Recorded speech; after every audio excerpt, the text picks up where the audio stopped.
Hi, comic book guys and gals. I'm Joe. Welcome to Anachronic Comics. I got my movie maven here, that special guy with all the movie knowledge, Dave Bratton. How you doing, Dave? I'm doing well, Joe. How are you? That's good. So after that $1 billion movie video that we did, which I kind of had a good time going through it, we talked a little bit, right? And you came up with some other idea for another movie. And why don't you tell us a little bit what that idea is, and let's tell the viewers what we're going to be doing tonight. Absolutely. That video was a lot of fun. I really enjoyed it, and we got to talking about other ideas, and the one that kind of struck me is what are the most important live action superhero films ever? A lot of us who collect comics uh, are big fans of their screen incarnations. Maybe not all Right. of them, Mhm. but I know for me as a kid, some of those movies actually made me more interested in the comic books. Right. Um, and I just think the superhero genre has been so dominant and been such a cultural force for a while now that it might be worth taking a look at what are the really important films, not necessarily my favorites. And when Dave told me that, of course, being the person I am, the first thing I asked him was, "What do you mean by important?" And the answer, I think, is whatever we feel is important for whatever reason. So we're going to do that tonight. We'll see how it goes. The one thing that I would say is that we did put a little bit of structure here. We're going to talk about some honorable mentions, and then we're going to do our own countdowns from 10 to 1. And, we're probably going to have Dave, so probably going to have some that are going to overlap, right? Or it's elsewhere on my list, and Right. maybe That's what I don't mean. give away the positioning, but we can discuss that film at that point, and then, oh, well, that was my number, whatever. Exactly. That's what I meant. Yeah. So, Okay, so let's get started. Dave, why don't you start? so my number 10 film on this list Oh, and is guys, before you go, we have paperwork here because there's too many movies and too many things to talk about. So we're gonna be looking at paperwork during this video. All right, go absolutely, ahead, Dave. definitely. My number 10 is a little movie called Deadpool. And the reason I selected that for my top 10 important live action superhero films, it was the first rated R superhero comedy. And I think you're probably going to see that in a lot of mine. Being first and influential and doing something a little different weighed heavily in terms of my rankings. So it was the first rated R superhero comedy. It was a huge success. Um, it was actually nominated for Best Picture at the Golden Globes in the musical or comedy category, Right. something no live action superhero movie had ever done. And there's a lot of discussion about budgets. This movie, a lot of superhero movies, 100 million, 150, 200, 250, 300 million, some of them. This was made, I Right. think, for 58 million, and it 58, that's right. $773 million worldwide. And Definitely it was successful. Yeah. incredibly, and it was the highest rated, excuse me, the highest grossing R-rated film up to that point, Right. only passed later by its sequel and The Joker. Right. So it was foul mouthed, irreverent, dirty, hilarious. It was adult. Well, it was adult and it was so different. So, that Ryan Reynolds, I kind of feel like it broke Ryan Reynolds. We always knew who he was famous, but this movie took him to a different level, I think. And I- for me, that's why it's in my top 10 as number 10. Well, that's interesting because it's in my top 10 as well, and I have it at number 9. Oh, Though it could have been 10, but it's number 9. And for all the reasons you mentioned, but I'm gonna add another reason to it. please. The time it came out, you know, it really kind of revitalized the whole idea of the X-Men. I mean, the X-Men, other than Logan at the end, which was a good movie, Right. really good movie, I thought, Very. people didn't like it anymore. They had some failures and so forth. So X-Men First Class was okay as well. But Uh, basically, what it did was it revitalized the idea of the X-Men, which I mm, think was important for that particular genre because that X-Men made a ton of money. So I think that was important. The other thing was that, well, brought up to speed the X-Men, so it was kind of made the money that the MCU was making even more. So it kind of like upgraded everything. People started paying attention. You know, Do the it. guests during the movie there brought X-Men to life again as well. And when I was a kid, X-Men was one of the comic books I really liked, Yeah. and so to me that was pretty good. I Go was ahead. sorry. I was going to say it was a Fox film that made Yes, MCU Disney money, right. and I you sometimes wonder how much that played into the concept of the merger. Who knows? Um, between when Disney bought up 20th Century Fox. That's right. That's Yeah. right. So, so it did make 785 million, Mhm. 132 million in the first week, and It's a lot. R-rated movie. I Mhm. mean, and that was the other thing too, because a lot of the movies followed, a lot of the earlier movies, especially, followed kind of a standard type of process. You introduce the hero, the people around him. Something bad happens. A big bad shows up, Yeah. uh, kidnaps or hurts people, or people around him. Superhero has to overcome something to beat the bad guy, and all is well in the end, right? Well, this Mhm. was nothing like that. No. So it really stood out as something unique. So I It, had it at number 9. I agree with you, and it has such a unique backstory. That Ryan Reynolds actually played the character in, I believe it was, what was X-Men it, Origins, Origins, Wolverine. and it was a totally different version, and it was not good. And supposedly Ryan Reynolds leaked the test footage for this film in order to generate enthusiasm to get it made. Like, it's a pretty wild story too. Right, It's right. so yeah. So that's my number 10. I want to hear, and I know you're number 9. Now I want to Well, hear my your num number 10, Joe. my number 10 Mhm. is actually Blade from That's my number 1998. 9. Now I could have reversed the 2. I could have reversed the 2, but, I went over it, and Blade probably have some of the same reasons, but, Probably. I mean, it was very successful. It spawned 2 sequels, right? It was the first kind of profile superhero that had a Black and African American lead in there, which is important. Yes. Um, so basically, he was the head of the franchise. The At that time too, Marvel was not really successful. I mean, they had come out with the Howard the Duck movie, right, which Yeah. was a bomb. Yeah. Remember that Fantastic Four? I'm sure you've seen the video on YouTube. The Fantastic Four film with terrible The film that Roger never really came Corman out. film? Yeah, what's that? The Roger Corman film Yes, the Roger made for Corman film. $1,000,000. Yes, yes. I mean, they actually were thinking of putting that out. I'm glad that they didn't do that. So, and Marvel had filed for bankruptcy back in 1996. Yeah. So it was released in 1998, Mhm. and also Batman and Robin had just come out 2 years before, and basically looked like that had killed off the superhero movies because it was so bad. Y And people were saying, and "Well, that's the end of the superhero movies." So Blade came up and not only helped Marvel, by resuscitating the superhero movies, but helped DC in some ways too by saying, "Look, you can have a good superhero movie that makes money if you right, do it the right way." right. So it was R-rated as well. Yes. Okay. And I have here that it made 70 million domestically and 131 million worldwide. That's back in 1998. All right. Exactly, for a character that most people were unfamiliar with. Although I have this in the superhero category, Blade has his foot in 2 different worlds, kind of Right. like he does in the comics, vampire, human, the daywalker, in the superhero genre, but really the horror genre. Um, and as you pointed out, this is really the first big screen Marvel character movie, excluding Howard the Duck, which just is so out there. I Milt don't. likes Howard the Duck. We found out over the last week or two. He's a big Howard the Duck fan. So sorry, Milt, but Sorry, bud. go ahead. Yeah, Howard the Duck, I don't consider a superhero, but that's me. Um, but yeah, you mentioned how Batman, just was a dud. Yeah, Don't forget, Steel and Spawn came out around that time that's frame right. too. They were duds. They were So dead. I you forgot had about them. You're right. superhero movies crashing, and Blade again, not entirely a superhero, but not a superhero. Close enough. Um, did well and was successful.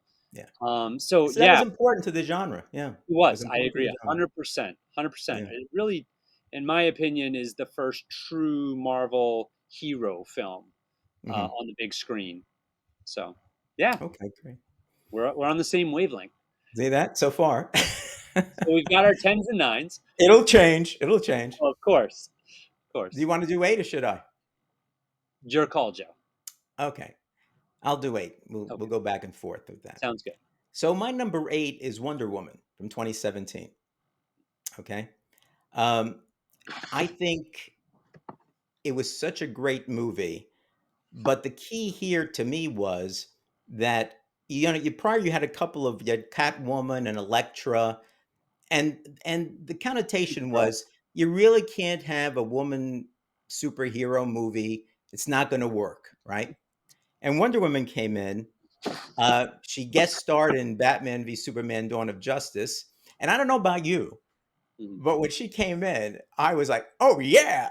I was like excited about that because I was waiting for it. And the little give and take between Superman and Batman.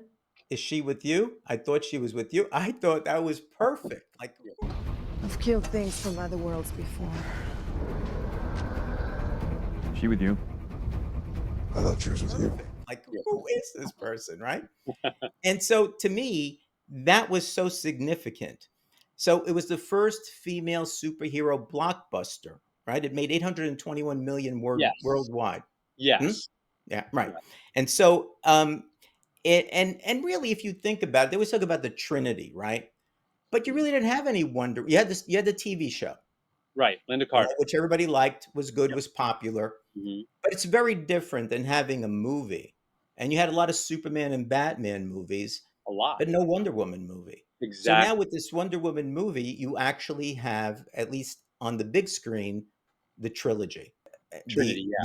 Yeah. The Trinity, sorry, the Trinity. So you finally have the Trinity. And so for me, that was significant. But the movie was a good movie. It was. And I just think they did a really good job with that, as opposed to 1984. But they did a really good job with that movie, and it really brought her into almost kind of an equality, you know, not quite, but kind of an equality now. Oh, now she may be as popular and as good as Superman and Batman. Yeah. And I'll say if you're going to have a Mount Rushmore, maybe you add Spider-Man to that, right? But those are really the four main characters in superhero land that people want to see. And now Wonder Woman finally makes it to the big screen with that. So for that, I put it at number 8. That was my number six, actually. So Okay. yeah, the first big screen smash with an iconic female lead, with the iconic female in Wonder Woman, who was featured on the cover of, I believe it was Ms. Magazine Ms. Magazine, right. back in the day, was later named a fictional ambassador to the UN. And you're right, it kind of smashed not just the glass ceiling, but the narrative that female superheroes couldn't be successful on the big screen. You had Supergirl, Elektra, Catwoman, and they just didn't do well. So they fed into that false narrative. Those films are not really, they're not good films. Yeah. And that's why, and also, no one is bigger in the superhero game. Like you said, you put it on Mount Rushmore. Superman, Batman had all those films, and Wonder Woman just was No. ignored. Now Yeah. turned, obviously, when they changed direction, it was a smart move for them. Also, this was sort of a cultural moment for a lot of women to go and see a female superhero on screen like that. That was a big deal. And I think that's important. It was also um, uh, Patty Jenkins was the first female director, I believe, of a big I screen I superhero. think you're right. Yeah, I think you're So right. that mattered too. So it was sort of like debunking sort of these sexist myths that Hollywood was hanging on to. Well, you can't have a female lead, you can't have a female director. Um, I think if you ever had any doubts, Barbie has all but eliminated those now, That's trying true. to do $1 billion. So it really was a big deal. And you mentioned Batman versus Superman. I'm going to throw in Man of Steel. Wonder Woman was more financially successful Yeah, than either of those two films. that's right. So it was a big deal on a lot of levels. So that's why it made my top 10 list at You number know, six. It was yours at and number. you're right. We've had some friends and some people have said, the first time, like when some of these comic books came out, that had black superheroes that, some of our friends, some other people said, this is really great because now I can finally see somebody who looks like me. Well, what about the women? It's the same thing. I mean, Exactly. the movies that came out before that were terrible, I worked agree perfectly. 100%. I think it's Yeah. a very important film because of Okay, so you had it at number 6. I can't argue with these. I mean, that's no, no. fine. Look, these are What? just So what did you exactly. have at number 8? Number 8 was SpiderMan. I The had 2002? 2002, first Spider-Man ever. It's the first big screen appearance of Spider-Man, Marvel's most important and popular superhero. And he's arguably the most popular superhero on the planet. Maybe not Right. arguably. Like he's huge. And while the X-Men had come out a couple years earlier and was a hit, Spider-Man was a monster hit. Monster. Huge. And honestly, I can't help but think, I mean, that helped pave the way for the MCU, even though it was at Sony at the time. That definitely got that ball rolling. I mean, obviously X Men matters in there too, but Spider Man, I think, really is the most important. And I want to give a quote from someone that sort of sheds a little light. I think my favorite comic book movie was the first one, Spider Man, that was such a hit. Sorry, the first Spider Man. After that, everything else seemed easy. That was Stan Lee in 2016 who said that. Oh, yeah, yeah. So if that movie had bombed or been a failure, I don't know that there's an MCU. And like some of the other movies, I mean, at one point in the 90s, James Cameron was trying to get this off the ground and Oh, yeah, develop. there was so many different attempts for it, you know? And when they finally did it, oh, wrong way. When they finally did it, it was just massive. And so that was such an important moment for Marvel films. So Um, I have it on my list as well, okay. but a bit higher than yours. I put it at number 4, Ooh, okay? let's And hear. I think you're right. I mean, one of the good things was that Sam Raimi, the director, writer of this stuff, Mhm. read comic books during the 1970s. He knew what comic books were about. And I Right. think that's reflected really well in that movie. Mm. I remember being excited when Batman, when Superman came out first in 78 and Batman 89. I was really Yeah. excited about those movies. I was super excited about this because I was a Spider-Man fan from way back, Yeah. uh, had collected them way back in the 60s, and so forth. And when this came out, it didn't disappoint me. And a Mm. couple of other things just to add to that. Please. I just think that, first of all, Danny Elfman's soundtrack on that I thought was really fantastic. I think that makes a big difference sometimes in the movies, with Oh yeah. respect to things. Oh So yeah. that was very, very good. The other thing was that I just thought the characters were developed really well there, and I think that the Peter Parker, I felt I could relate to him. You know, I Norman Osborn, I can't relate to the Green Goblin, but I can kind of relate to Right. some things about Norman Osborn, and what he was doing and how he was doing things. So to me, there was just so much. The CGI was actually quite good, I thought, also for a 2002 film, For its time, it was better quite than the Flash just this year. good. Oh boy. So that was pretty good too. I mean, he's flying around and Yeah. looked Mhm. good to me. You Yeah. know, I mean, Yeah. so uh, and I think what it did was it showed. I mean, Blade was kind of the entree point and really showed that Yes. this can work. But you're Yes. right. Spider-Man showed that you can have a blockbuster, with the right superhero, the Mhm. right story. So to Right. me, I just thought that really, as you said, it was it wasn't really an MCU movie, but I really thought that opened up the floodgates. It did. Once that happened, and just like Stan Lee's quote, the rest was easy. I don't know how easy it was, but I think people said we can do this, and it kind of gave birth to the idea that we can do this with our other characters and do this well. All right. So my number 7 film is Batman. Which Um, one? Batman, the first 89, Batman 89. That's 89. my number 7. Hmm. For my youth, Star Wars was probably the only film that felt like a bigger phenomenon at the time. Um, this was the first dark, serious Batman take on the big screen, and it kind of wiped the slate clean in terms of people's imaginations of the Adam West, Burt Ward Batman. It kind of put that to the side, and there's a place for that. I'm not knocking that, but that really hurt how people viewed comics for a while. They were just silly, kiddie entertainment. Oh And yeah. Michael Uslan was like, no, Batman is dark, Batman's gritty. And I remember when they announced this in the 80s, they were going to make a movie. And at that time in my life, the only thing I could sort of connect it to is like, I hope it's like Miami Vice. I hope it's dark That and was good. violent and more a more grown up Batman, like I was reading in the comics in the 80s. Right. And Michael Keaton, look, he was an unusual choice, but he's a good actor, and evidently he worked out okay. Yeah. Jack Nicholson is the Joker. He was nominated for an Oscar. That is, not always typical for this genre. Hmm. Also, this came out 2 years after Superman 4 flopped. I mean, it was an abysmal failure. And it Hmm. showed that superhero films could still be massive successes, especially when you get a character like Batman, who, again, on the Mount Rushmore of superheroes, Batman has to be there. You can Yeah. argue about some of them, but Batman is on that list. So that for that reason, it was my number 7. Okay. Well, I had Batman 89 as well. Hmm. But again, you're kind of wrong in your rankings there. Oh yeah. Okay. All right. I had it at number three.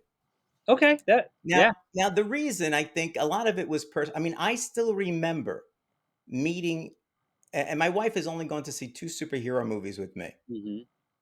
This was one of them, Right. and the other one was the first Shazam. Okay. And only because my best friend John, the guy who I bought the comics from for 2 cents, Hmm. and I, for Batman 89, we were talking it up. Yeah. We were starved for a good Batman. We had Right. actually gone to a small indie theater in Greenwich Village because Okay. they were showing one of the two Batman serials, the 15 episode things, Okay. and they showed one after the other. So we were in that movie for hours, just watching Yeah. that movie because we were starved for it. So when this came out, we're saying, "God, we got to see this. We got to see this." And and at that point, a lot of people, not John and I specifically, Mhm. and although we enjoyed it, everybody was thinking of Batman as the pow zap thing of the Batman TV show, right? Killer Clown. Yep. And yeah, and so to me, I knew that wasn't really Batman, but it was fun to watch, Of course, So when it this has came its out, place. Yeah. we were Agreed. promised by the producers, I forget the guy's name, Michael Michael Uslan. Uslan. Uslan, yeah, he had bought the rights, and Hmm. he was didn't like the Adam West TV series because he thought people were laughing at Batman, Yep. and he was one of the biggest Batman fans, and he wanted to do something that showed what Batman was really like, Right. you know, and so he did basically he wasn't afraid of making it a dark and gritty Gotham City, Right. having a Bruce Wayne. Michael Keaton, when they first announced him, we also were like a little bit leery about that, Mr. but Mom. Michael Keaton showed himself to be like this, the psychologically tortured Bruce Wayne that we kind of think about, because of what happened to him as a kid, you Yeah. know and then um you have a Joker that is, I mean, really embodied at that time, you know, what we all thought the Joker would be like this gangster that just kind Yes. of is off his keister, doesn't care about anybody or anything, you Right. know, and just wants to wreak havoc on that, And so to me, um, it became something that I was hoping for more Batman movies, and we got a second one that was pretty good, I thought, because I liked the Penguin. Had some issues, but it was good, Yeah, I didn't and love Keaton was great, and it. then it fell apart. So to me, I just thought that was kind of the entree, I think, which allowed other movies to come in later on the DC end because it showed that you can do some good movies, with the Batman. And the Batman really, is kind of the key comic book wise to DC more Yeah. so than any other character. And I'm a Yeah. Superman fan. I hate to say that, but it's true, you know. And so having that in the movies is important as well. And so this really said, hey, you get the right people, you put the right thing together, you could make it gritty, you could make it like you can make the Yeah. Batman like the Neil Adams type Yeah. of Batman, and it's good. And people come and see it, and Right. it'll be a good movie. So I had it at number three. And I have zero issues with that. I view it a little differently, and we'll get into some of those reasons later as we get a little higher. But Mhm. look, it's number 7, and most of my top 10 list, you could move around a little bit, and I'd be like, yeah, that's fine. I don't have a problem with that. Dave, It just was admit that I'm right. Come on, Joe, you just know joking, just better than that. joking. JK, JK, JK.